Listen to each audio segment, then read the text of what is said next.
The last Mooshie is in captivity. The galaxy is at peace.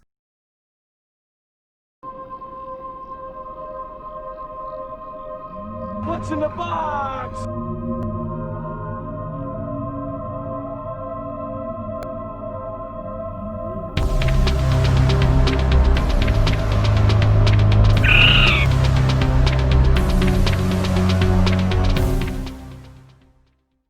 Hey, what's up everybody? MooshieLives here, and I got another special unboxing video for you. Why is it special?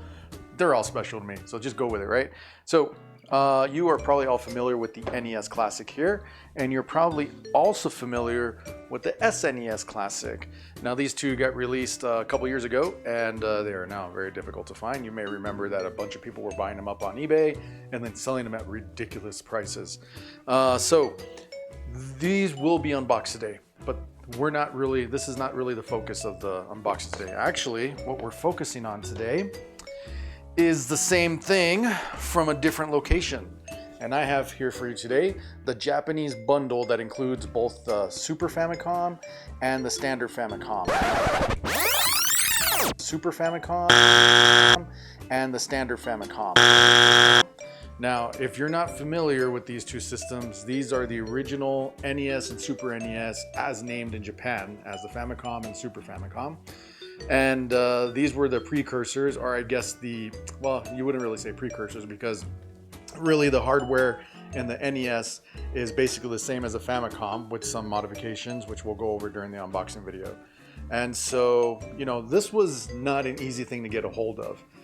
Fortunately, I have in-laws who live in the country of Japan, and they were able to get this bundle for me and send it on over. So this is a really cool thing to have, and I'd like for you guys to see what's inside. So let's get started. Thank you guys for joining me tonight. We're doing a different type of unboxing video where I got some friends with me on Discord, and one of them suggested, well, not so much suggested, but asked, hey, are you going to record us too? And it was like, hey, why the hell not? So I'd like to introduce James, Frank, JC, Mike, and that's it. I think that's all of them. See, yeah, I was thinking five. That threw me all off. I was thinking there's a fifth one, and oh god. Okay. Yeah, you need to introduce yourself, sir. Yeah. Well, it's because I always do the pre-video where I introduce myself. So, you know, by then everybody will know it's me. Oh, okay. Well, we didn't hear that. We will? Because I haven't recorded it yet. We will when it's live. It's not live yet. This is going to be the longest unboxing video ever. All right. So for a while now, I've had this Famicom and Super Famicom collection straight from Japan, courtesy of my in-laws. And I've been wanting to show it off for a while. I've had my friends come over, the guys who are online with me currently chatting. And one time they came over, I did break them out both out so we could play it. It's too bad Val's not here because Val was the one who played the hell out of that Famicom when I broke it out. But I'm going to unbox them for you guys today so you can check them out. And we're going to do some comparisons to the North American NES and SNES Classic just so we can see some of the differences. But first of all, you guys will notice this is one box containing both the Famicom and Super Famicom. You'll see that it lists 30 games for the Famicom and 20 plus 1 games for the Super Famicom. That's just like the North American Super Nintendo, where the extra game is Star Fox 2, which many of you know was never released here in the States. It was never released, period. Yeah. And then on the bottom, you'll see that it shows images of all the games. And of course, there's a lot of Japanese games on here. It's not just games in Japanese that were released in the States, but it even includes games that were never released here in the States. So it's a different set of games. So it'll be an interesting look at the gameplay. Just more details about the games. Of course, it's all in Japanese, so unfortunately I can't read it.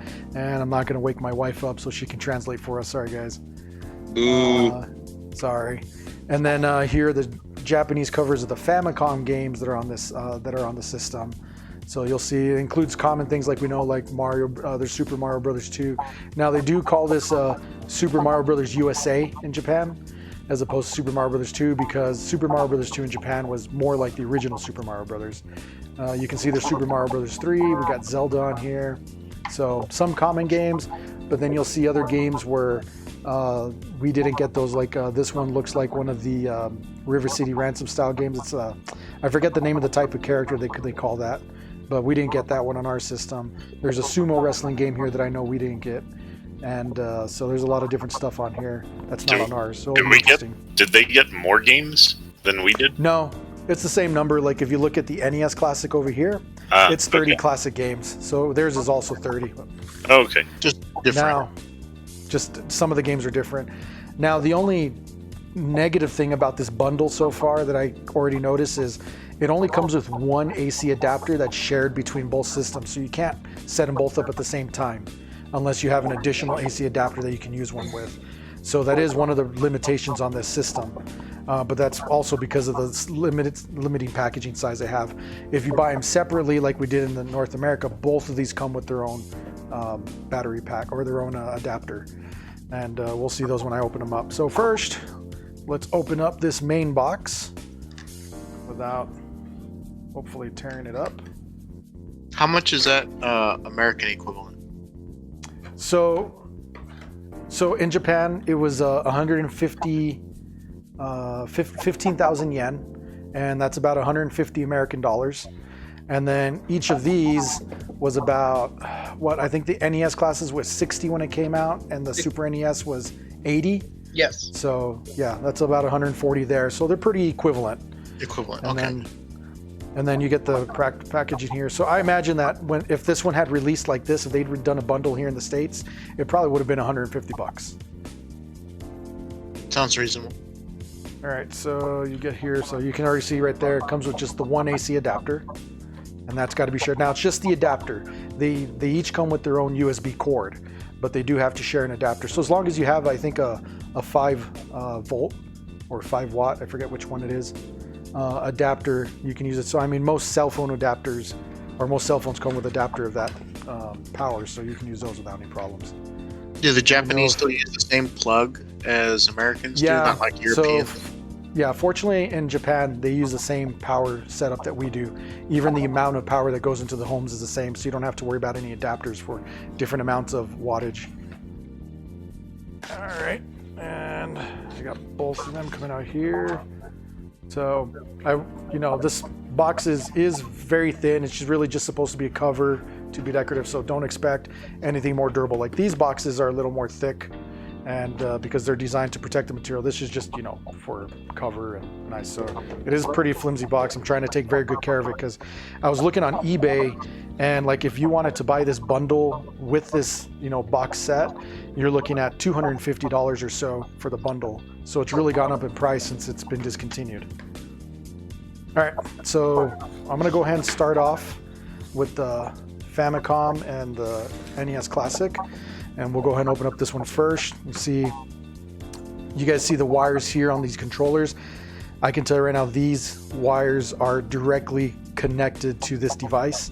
You cannot detach them like you can with the NES, and that's how the original family computer, the Famicom, was designed. Those cables were in the thing, so you could never disconnect them.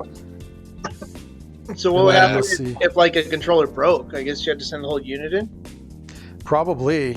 I've never really looked into it, but I would imagine if the controller broke, you couldn't just, take it out and buy a new one. And that's probably why they went with this design choice. Now, in later models of the Famicom, they did change that. Some of the later models, you were able to disconnect the controllers, but this first model, no. And then we have a complete list of all the games here. If I flip this one over on the back, see, I actually like this better. This reminds me of like the old NES packaging where you can see all the games that are available.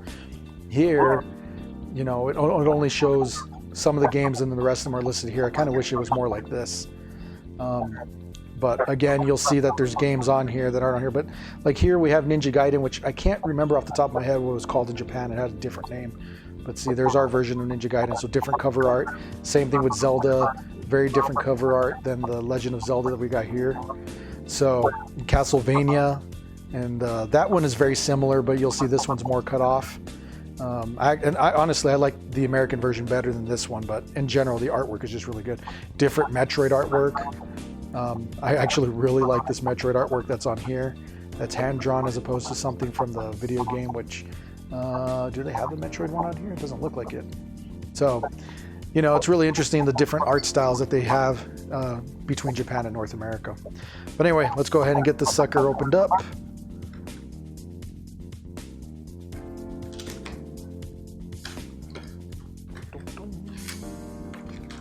Oh, I think this is the cable for one of the, or the bag for one of the USB cables.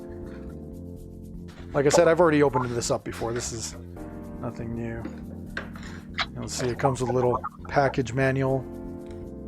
So make sure you don't break stuff. And so notice how this is the main system, which of course is very small compared to the original system. But you'll also notice that the controllers are extremely small. I'm gonna go ahead and unwrap these. How long I'll compare is it to the cable? NES. Not very long. I'm gonna unwind those as well, so that way you guys can see them. But And those the are Famicom Mini. miniature versions of the controllers, right? Yeah, the controllers are mini version. Unlike the NES Classic, those are full-size versions. This Famicom are miniaturized. Now, with the Super Famicom, they're not. The Super Famicom are full-size Super Famicom controllers. Wow, that thing's tiny. Yeah, it is. Actually, I think what I'll do is I'll grab a... Yeah, see, look how small that is. What I want to compare it to is a... what do you call it? A Switch controller, because people have complained about, you know, how small those Switch controllers are. Oh, But like the Joy-Cons? yeah, the Joy-Cons. Can you guys still hear me? Yeah. Uh-huh. Yeah, we can hear you. Okay. You alright? Yeah, it's because I have that pack for my what do you call it? My microphone, and it has a little hook so I can like put it on my pocket, and it got caught on my armrest of my chair and it ripped off the hook part. Ooh.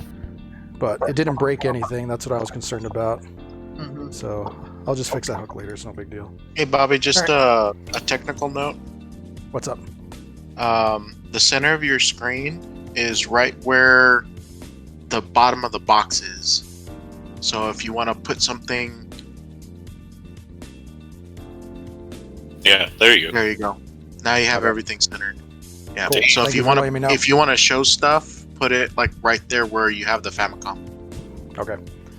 Thank you. That's usually the issue I have with. I have a hard time, you know, setting up a marker because I don't want to put like tape on the middle of the table. Yeah. So yeah, I let me know know if it's that happens again. Possible to get tape off. Well, but I don't want it to come up on during the show. I know. God damn it! I should have told Frank to leave.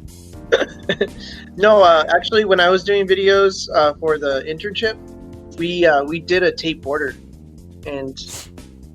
but then again, we were drawing inside the border, so never mind. Not exactly comfortable. No, and that I did because I do have tape outside the frame of the camera, so Mhm. that way I know where not to go past Mhm. or where I can put things off screen. But I have a hard time with the centering, so yeah, just let me know if that happens. Well, where the red line is in the middle of the Famicom, that's the center. Yeah, Where that's my center. fingers? Okay. Okay. That's center. All right. So, anyway, so to compare the size, you'll see that the Joy-Cons are still bigger than the size of these Famicom controllers. Wow, but, that's that was crazy. just for reference. So they are very small, and then again, they are attached. So then we have the issue where if you're too Doesn't far have to be from the right in front of system, yeah, you've got to be sitting right in front of it. So you're going to be close to your TV. Then, of course, we have the switches. The power switch does flick, and then the reset button does work. Now, this is a cartridge eject button, but of course, it doesn't work at all since there's no cartridge to put. I don't think this cartridge lid even opens in any way. So it's just there for show. What is this? Does this come out front? There's a little tab here in the front, but again, it might be for show. Yeah, it just looks like it's a plastic piece. I'm not sure what goes here in the front. It may have been for one of the attachments that they had.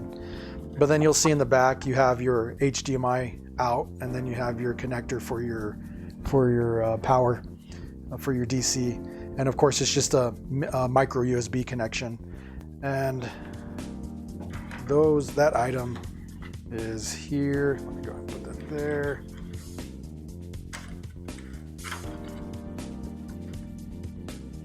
If I can. like, oh, there we go. So you'll see it does come with the micro USB cable, and it also comes with an additional it comes with an HDMI cable. So that way, if you don't have one, it does come with one. So to me, this is my favorite because I have a bunch of HDMI cables, but these are actually really good. So I tend to replace my older ones with these new ones. These are 2.0 HDMI compatible. So at least you know they'll work with your more up-to-date HDMI devices. So that's what's in the box for the Famicom. So now what I'm going to do is I'm going to just put this box off to the side. So that way I can now take out the NES Classic. And then we'll put them side by side. Now, let me make sure these go in here so nothing gets mixed up.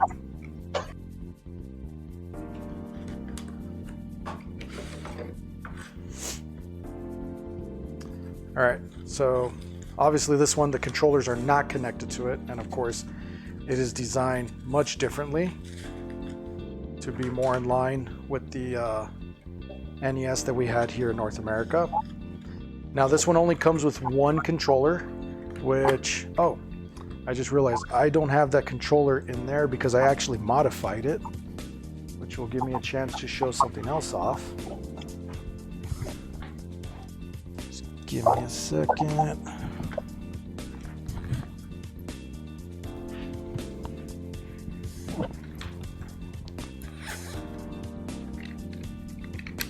There we go. So that's the original controller. Now you'll notice it does not have a wire, and that's because what I did is, if you're not familiar with 8BitDo, 8BitDo is a company that produces wireless controllers, and they tend to be in a classic style. They started out with like the Super Nintendo classic style controllers, but now they do different ones. They have NES style, they have Sega, Genesis, and Saturn style controllers now too.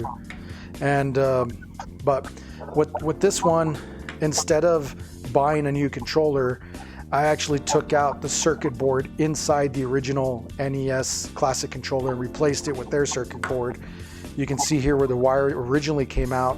That is now it's both a power connector, so you can charge it, but it also has a Bluetooth adapter or signal in there, so that way you can sync with it with Bluetooth. Now, there is an additional dongle that you need to buy for this one that gets attached to here, so that way you can use it wirelessly. And I do have that dongle, though I have it put away right now.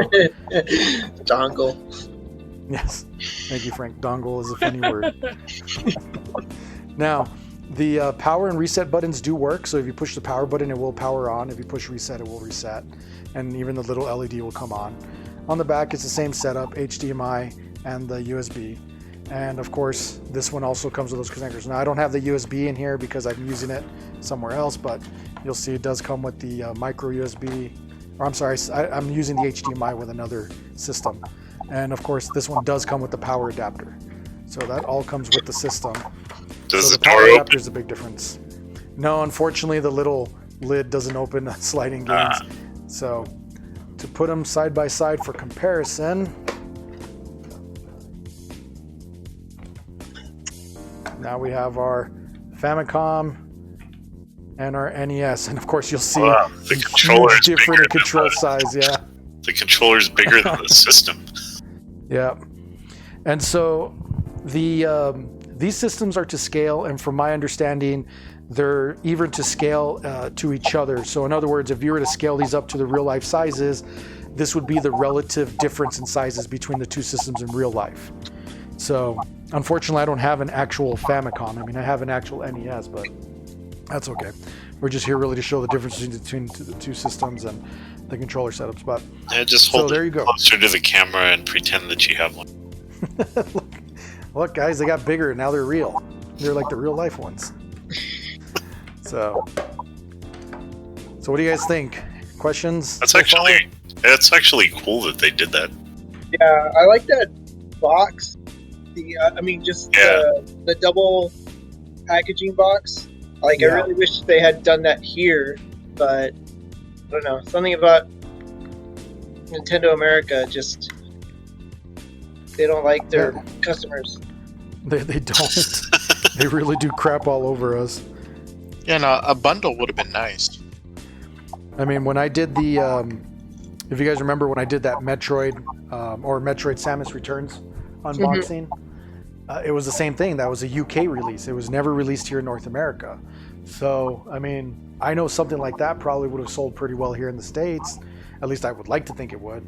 But they disagreed, so that's why we don't see things like that here in the States. It's the Legend of Zelda Link's Awakening, the remake. There was a bundle that was released in UK that was never released here, and that's one that I'm trying to track down. So I mean, unfortunately, we don't see stuff like that. So I got very lucky by getting my in-laws to be able to send me this. And I mean, part of the reason I wanted it is because, of course, I've never had a Famicom before. Not that this is a real Famicom, but at least, you know, I can experience what some of the games were on like there. So I thought that was some pretty cool stuff. But anyway, let's go ahead and move on to our Super Famicom and our Super Nintendo. I still get a kick that these are directly wired in. It's like, okay, guys, I know we're shooting for authenticity, but maybe that's a little too much. Yeah. Too authentic there. I wonder how long the cables were on the original. I guess I don't the know. same scale, right? It's possible. Okay, so now we have our Super Famicom here. Box is set up the same way. It will have the images of the games on the back. Has a lot of the same games that we talked about before for the Super Nintendo. So Donkey Kong Country is here somewhere. We got Super Street Fighter 2 on this system. It's right here. Oh no, I'm sorry. They have Super Street Fighter 2. We got Street Fighter 2 Turbo. So we did get different Street Fighters. Final Fantasy 3 is on here. They have Secret of Mana. We got Secret of Mana. Super Metroid's on here. Super Mario World, Super Mario Kart, F-Zero. But they do have a soccer game on here that we didn't get. I don't feel that we lost anything on that one. We got a Star Fox game. We got Yoshi's Island 2. Or I'm sorry, Super Mario World 2 Yoshi's Island. Super Castlevania I think is on here as well, but I'm not 100% sure. I don't see it. But again, it's more like this one where not everything's listed, and so, or not everything's pictured, so there's stuff that's listed on here as well. Obviously, of course you'll these see, games are in Japanese, right? yeah, these are all in Japanese games, unless, you know, they're exactly the same as the American counterpart, which is possible. I know some of the games. No, that's all right. I know some of the games that aren't as text heavy may be English across the board. But of course, things like RPGs, those are, you know, Final Fantasy games and Secret of Mana are definitely going to be in Japanese. Yep. But okay, so let's get this Super Famicom opened up.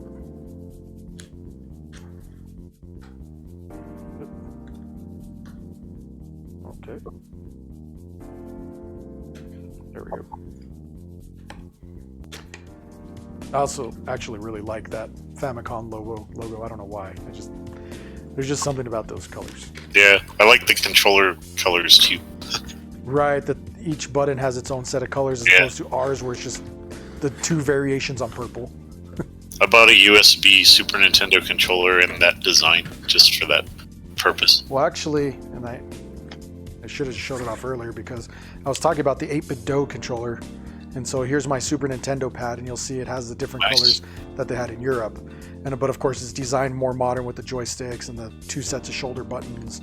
And so it has rumble and that kind of stuff. It's a really good controller. I really like it. But they're not sponsoring me, so I don't want to give them too much of my video time. All right, so of course, instructions for the Super Famicom. Now this one, like I said, the controllers are separate.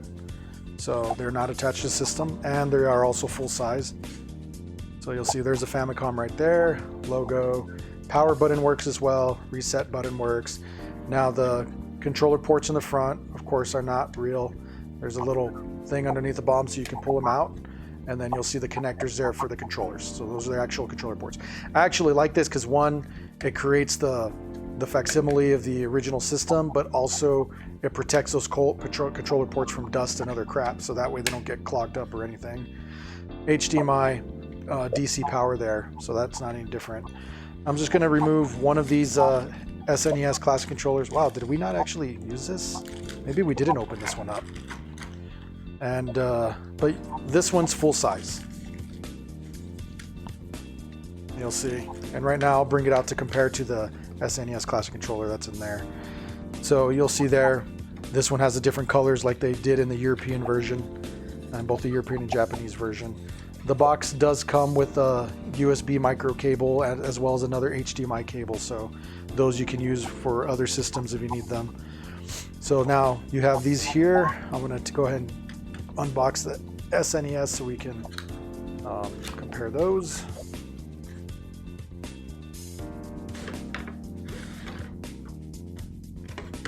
The Super Famicom only came with one controller, right?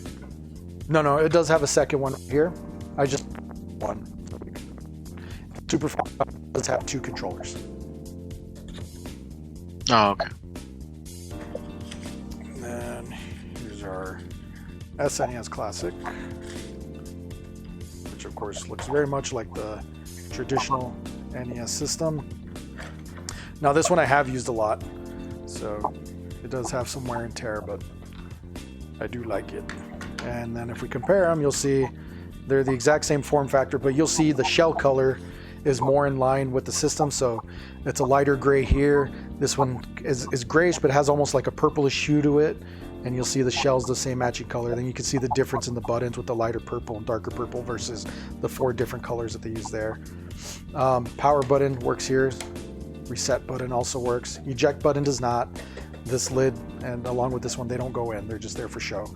But it also has the same setup in the front where you remove this cover for those ports. And then of course, same in the back, HDMI and the DCI in. So there you go. We have our comparisons between the 2 systems. You'll see they're very similar in shape and size. They're not as different from each other as the Famicom and the NES Classic, or just those systems in general.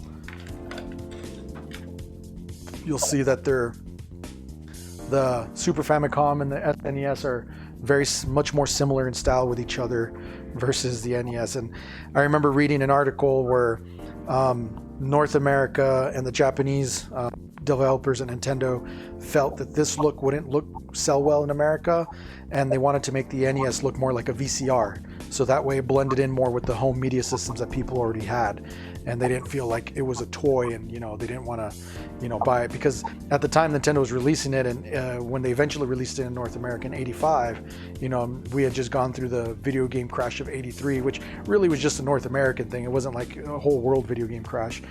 And so people thought, they weren't as interested in video games. So they were worried that by bringing something to the market that looked more toy-like, that it wouldn't sell well. So they redesigned it to look more like a VCR. So that's why we have that very plain design of the NES. So it's interesting with the Super Nintendo, they stuck more in line with the Famicom as far as the general style, even though it is stylized a little bit more. To me, this looks like it wouldn't fit in a media center as well as this one, but I still like the design of it. I still enjoy it. I actually prefer the colors on this one, with the exception of what we talked about with the controller buttons. I think this gray is a little more drab.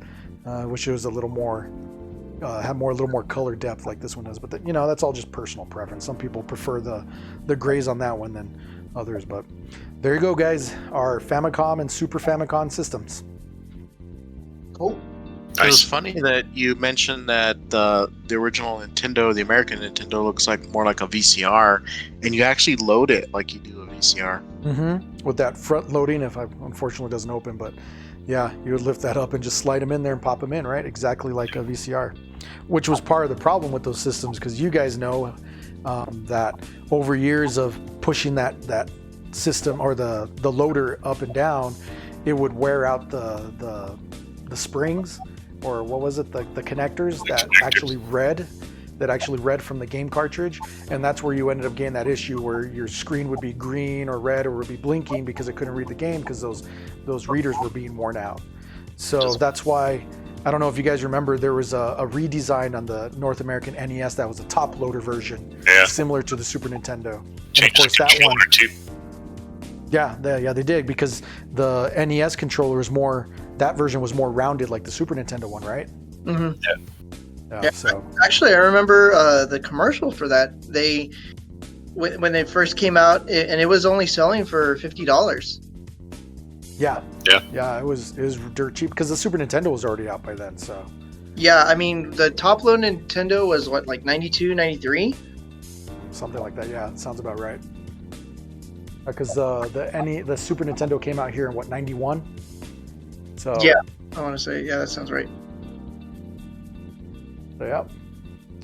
So thank you guys. I appreciate you chit-chatting and viewing, and I hope you enjoyed the unboxing. I'm hoping I'll be able to find some time tomorrow to plug these in and do some gameplay, so that way I can do comparisons with certain games and things like that. But at the very least, I want to get out this unboxing video this weekend just to show the differences in the systems. Nice. Cool. Yeah, thank you. Thanks, guys. Yeah, thank you. Hey, so what'd you guys think? Did you enjoy this bundle? I thought it was pretty cool, especially so we could see the difference between the Super Famicom, right? This one's a Super Famicom. I can't tell. So, and the Famicom. If I mixed them up, I do apologize. But anyway, so I hope you guys enjoyed this comparison between these two different systems. You heard me in the unboxing video where with the Nintendo, I actually really do like the design of the Famicom. I think it fits really well with its toy style. I totally understand why North America went with a more VCR style because of just the way people thought of video games back in that day. But it's still really neat to see what the Japanese had in mind. Of course, my only, one of my few complaints about the Famicom system in here is one, the size of the controllers. I mean, I guess maybe they were trying to replicate too much the scaled size of that system. So I'm really glad here in America they didn't do that with the NES Classic. Then the wires, of course, being connected to that system. I mean, you saw they don't have a lot of length, so it does make it very difficult to sit down and enjoy that system comfortably on a couch for long periods of time, because really it's not going to reach your couch. You're going to have to sit up in a chair in front of your TV and be right there in front of it. And with those of us that have larger screen TVs, it's not really good for your eyes. So I don't know. I think owning it for the nostalgic purposes and really just as a collector really make it worth it. But as far as an actual system to own in your home, But the Super Famicom, on the other hand, is just like ours, except for the design. Now, I'm not really too great on the duller grays on that one, but again, it's nice to have a replica of that Japanese system, the place where it all started. So I really enjoyed this bundle. I think it's great. I hope you guys enjoyed it. I know. God bless it. I'm gonna have to do that all over. Okay. Hang on. I'll be back. Need some water.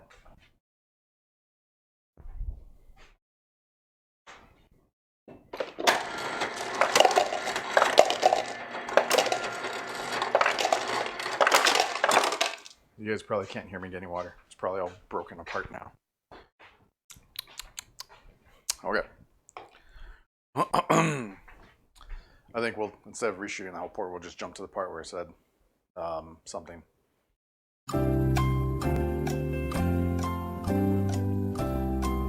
What was I going to say? Crap.